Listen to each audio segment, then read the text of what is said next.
High বন্ধুরা, তো সবাই কেমন আছো? আশা করি সবাই ভালো আছো।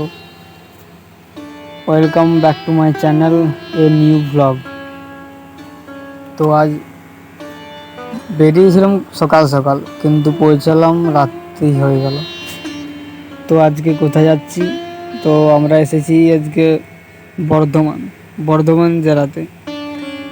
এখানে আমাদের মহাদেবের 108টা মন্দির আছে, ওটাই আজকে দর্শন করতে এলাম। তো বন্ধুরা, শিরায় শিরায় রক্ত, আমরা সবাই মহাদেবের ভক্ত। হর হর মহাদেব।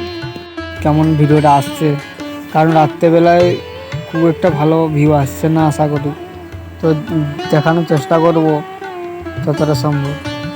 তো তোমরাও আসতে পারো অবশ্যই, এখানে এসো। আমি বলবো খুবই সুন্দর জায়গা একটা, ঠিক আছে? তো এখানে প্রভুর দর্শন করে যাও তোমরাও। এটা হচ্ছে মাঝখানের জায়গা। এই মন্দিরটা পুরো 108টা মন্দির দিয়ে পুরো গোল করে ঘেরা আছে।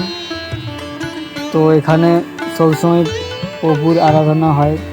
তো এখানে এসে খুবই সুন্দর জায়গা।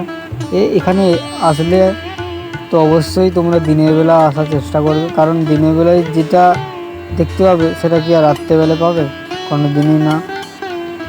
তো অবশ্যই তোমরা দিনের বেলা এসো এবং এখানে জায়গাটা দেখে যাও, খুবই সুন্দর জায়গা। তো এখানে আসতে গেলে বর্ধমান বাস স্ট্যান্ডে নেমে যাবে, নেমে করে 1 কিলোমিটার হাঁটবে।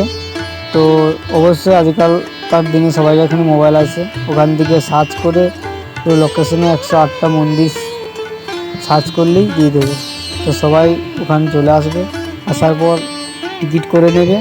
তো এখানে প্রভুর দর্শন করতে গেলে তেমন কিছু টিকিটে পয়সা লাগে না। প্রভুর নামে 1 টাকা দিয়ে টিকিট কেটে নিয়ে সবাই দর্শন করতে চলে আসতে পারো। তো আশা করি আমি বলবো সবাই একবার এসো। তো এখানে অনুভূতি খুবই সুন্দর, এখানে একবার এলে বুঝতে পারবে অবশ্যই। তো এখানে এসো।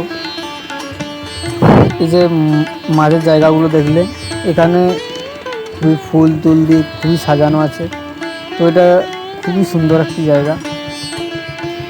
এখানে মহাদেবের পুরো দর্শন পাবে, মহাদেব আরাধনায় আসেন।